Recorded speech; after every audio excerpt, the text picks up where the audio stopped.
Wa qala Nabiyyuna sallallahu alaihi wasallam, la yu'minu ahadukum hatta yuhibbu li akhihi ma yuhibbu li nafsihi. Kama qala Nabi sallallahu alaihi wasallam.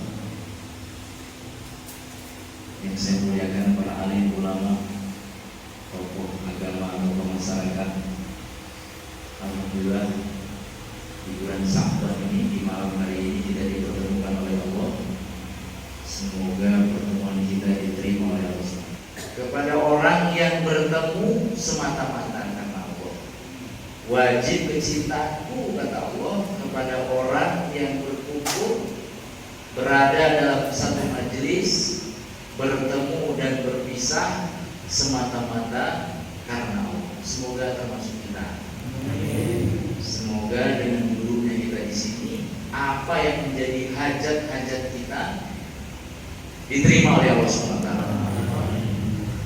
Hadirin yang dirahmati oleh Allah SWT, kita semua ini adalah hamba-Nya Allah, yang mana tadi telah diterangkan bahwa sifatnya orang beriman adalah walladzina amanu asyaddu hubban lillah. Walladzina, orang-orang amanu yang dia beriman kepada Allah, asyaddu hubban lillah, begitu sangatnya cintanya kepada Allah, tidak mau kehilangan Allah walau hanya sekejap mata.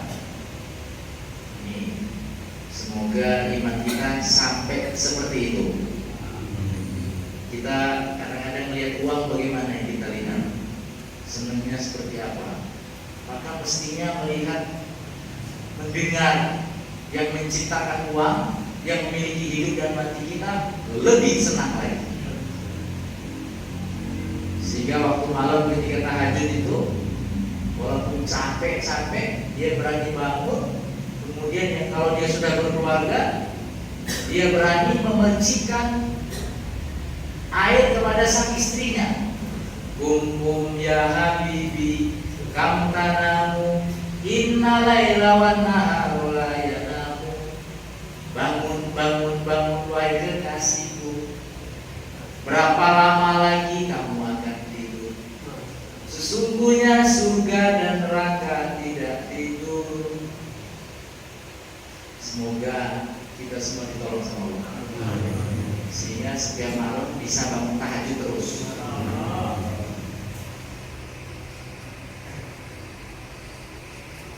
Maksudnya kalau bangun tahajud terus ya mestinya subuhnya ya, jangan sampai tahajud lewat, subuh lewat. Hadirin yang dirahmati oleh Allah SWT, inilah maksudnya kita berkumpul di sini untuk menambahkan rasa cinta kita kepada Allah, menambahkan rasa iman kita. Karena dalam hadis yang mulia baginda Rasulullah sallallahu alaihi wasallam, Nabi bersabda, "Innallaha la yanzuru ila suwarikum wa aqwalikum walakin yanzuru ila qulubikum wa a'malikum." Sesungguhnya Allah SWT tidak melihat bentuk rupamu dan hartamu, tetapi yang senantiasa dalam 24 jam Allah SWT selalu memandang hati kita dan amal kita. Jadi amal itu ada amal soleh, ada amal salah. Semoga Allah menolong kita sehingga kita bisa menggunakan dari ujung rambut sampai ujung kaki kita, terus istiqomah terus dalam amal yang soleh. Amin. La ilaha illallah. Hadirin yang dirahmati oleh Allah SWT, ini yang mesti harus kita tancapkan dalam hati kita, bahwa kita ini adalah seorang hamba, siapapun kita, di pasar kah, di kantor kah, di desa kah, di kota kah, sekalipun tetap kita ini adalah hamba. Mesti harus mengabdi kepada Allah, dan kita punya tanggung jawab kepada saudara-saudara kita yang lain, sebagaimana yang dicontohkan yang mulia baginda Rasulullah sallallahu alaihi wasallam. La yu'minu ahadukum hatta yuhibbu li akhihi ma yuhibbu li nafsihi. Tidaklah beriman kamu dengan sempurna sebelum kamu mencintai saudara kamu sebagaimana kamu mencintai diri kamu sendiri. Dan lebih dalam lagi, aslinya kampung kita yang sebenarnya adalah surga. Karena kakek dan nenek kita, Nabi Adam alaihissalam dan Siti Hawa alaihissalam berasal dari. Kita akan pulang ke sana, insya kalau ongkosnya cukup. Ongkosnya ini harus kita ke Bandar Lampung dari sini bawa uang 15.000.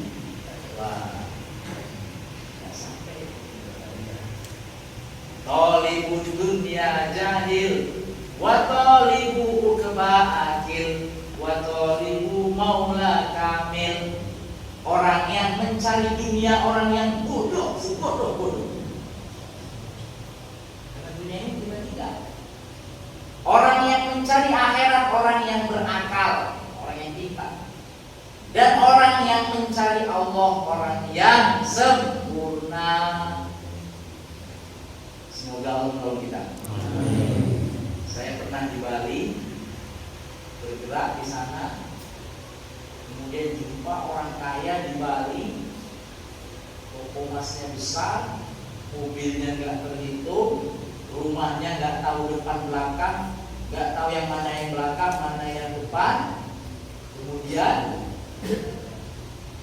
kami pindah masjid, kita jumpa sama beliau, assalamualaikum, kata saya, waalaikumsalam, nggak pakai baju Pak. Saya tuh mikir sama teman-teman, ini apa karena saking banyaknya baju sehingga nggak dipakai, atau saking banyak duit sehingga nggak beli baju? Saya nggak paham gitu.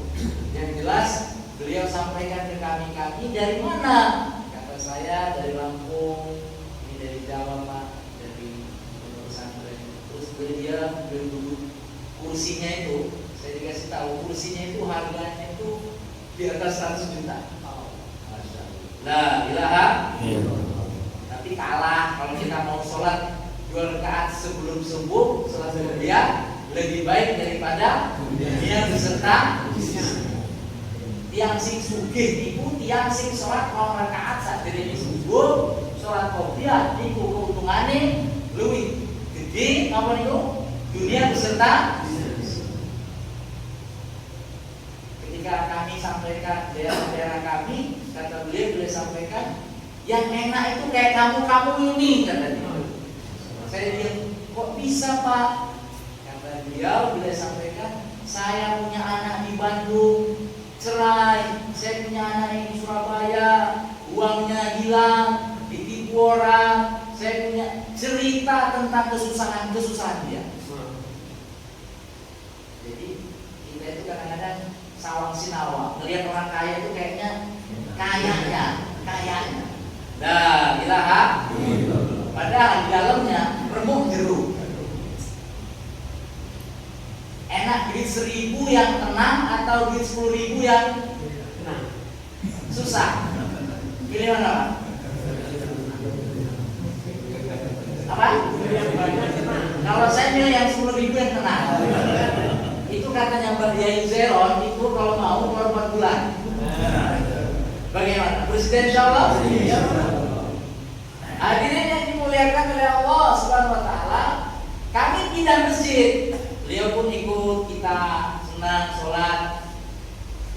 Kemudian kami pindah masjid, berapa masjid lagi kita pindah, kemudian dengar kabar beliau innalillahi wa inna ilaihi.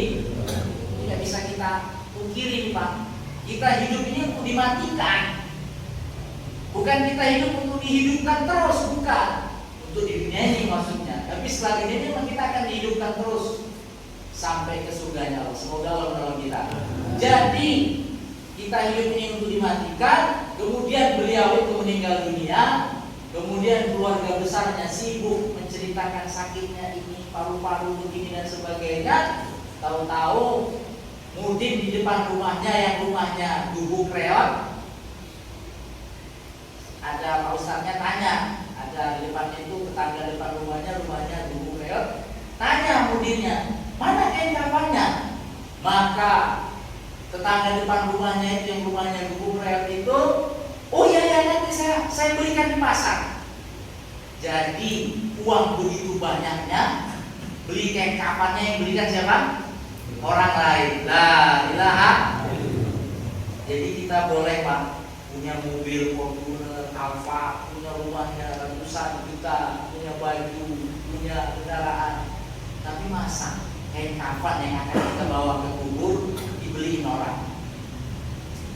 La ilaha. Jangan sampai seperti itu. Kita mesti persiapan. Apalagi yang sudah pernah ke tanah suci, ke Mekah, ke Madinah, yang dia sudah umroh ataupun haji, maka boleh itu kain ihramnya itu digunakan untuk apa? Kain kafan. Jangan sampai kejadian seperti itu. Hadirin yang dimuliakan oleh Allah SWT, kita semua akan menghadapi yang namanya kematian. Kita semua akan menghadapi yang namanya kematian. Dan kita dikontrak di dunia ini. Ada yang kontraknya 50 tahun, ada yang kontraknya 40 tahun, ada yang kontraknya cuma berapa? Hari kemarin itu ada orang, Masya Allah, mencontoh, memfotokopi junjungan kita Nabi Agung Muhammad. Apalagi sekarang ini Pak, zaman fitnah, Masya Allah. Kalau kita nggak kuat-kuat dengan fitnah, kita kalah. Diri kita itu ada hawa nafsunya. Sehingga dikatakan ulama, musuh kita itu bukan siapa-siapa. Musuh kita adalah diri kita sendiri. Maka kita mesti harus hati-hati dengan diri kita sendiri. Itu kata ulama, jangan sampai rumah kamu itu seperti bioskop, sehingga adanya nonton aja. Jangan sampai juga rumah kamu itu seperti rumah makan, adanya menu ini makan, menu makanan seperti rumah makan aja. Jangan sampai rumah kamu seperti diskotik, dengarkan lagu tapi nggak dengarkan salawatan, nggak dengarkan ngaji. Nauzubil. Penting nih Pak. Jadi dikatakan ulama, di rumah kita itu setannya besar. Maka penting sebelum masuk rumah itu, sebelum masuk pintu kita baca Al-Ikhlas, kalau bisa 3 kali, nggak bisa sekali, kita pulang. Terus kita mengucapkan salam, Assalamualaikum, baru masuk kaki kanan. Karena kalau kita masuk rumah nggak mengucapkan salam, maka setan masuk juga bersama dengan kita. Sehingga akhirnya ngelihat istrinya ngamuk, ngelihat anaknya ngamuk, hawanya ngamuk, ngelihat istrinya jelek, ngelihat istri orang cantik. Kenapa? Karena belum. Janganlah kamu heran dengan orang yang rusak. Bagaimana dia bisa rusak dengan keadaan rusak? Heranlah kamu dengan orang yang selamat. Bagaimana dia bisa selamat di tengah-tengah keadaan rusak? Jadi kita itu jangan heran. Sekarang zaman fitnah, perusahaan di mana-mana. Jangan heran. Heranlah kamu, heranlah kita dengan orang yang selamat. Kok dia bisa selamat di tengah-tengah keadaan rusak? Orang pada tidur semua, dia bangun tahajud. Bahkan tahajudnya nggak sendiri, diajak istrinya sholat jamaah. Siapa di sini yang sholat tahajudnya berjamaah dengan istrinya sudah berkeluarga? Diniatin Pak, insyaallah ya, supaya sakinah mawaddah warahmah. Penting itu, penting. Selain daripada sholat wajib yang mulia baginda Rasulullah Shallallahu Alaihi Wasallam menjalankan sholat sunnah itu di rumah, sehingga rumahnya Nabi itu baiti jannati. Nah, ada sedekah juga, Masya Allah, barokah, Masya Allah. Sampai di Mekah itu sampai ada namanya Sabu Sufa. Ini orang berjejer dari mana-mana. Ada satu dari kerajaan rumah makan yang diberikan sedekah setiap makan itu. Kasih makannya satu tanah begini. Jejer orang itu minta, dikasih. Kapan sudah habis? Kata yang ininya begini, sudah habis. Tanda sudah habis, maka dia nggak dapat itu langsung turun, langsung cari di kotak-kotak sampah itu, nyari apa itu namanya, kulit semangka, kulit anu, Masya Allah. La ilaha. Tapi mereka ridho dengan mereka tinggal di Mekah itu. Mereka tinggal di Madinah itu. Mereka ridho. Karena mereka juga yakin bahwa nanti ketika Dajjal itu datang, nggak bisa masuk di Mekah Madinah. Umpama mangke Dajjal tinggi. Kalau kita ada pesawat dari sini terbang ke sana bagus. Tapi katanya nggak bisa. Ditarik sama dia, diambil. La ilaha. Minimal minimalnya bagaimana kita sebelum meninggal dunia ini kita keluar 4 bulan. Bagaimana? Bersih insya Allah.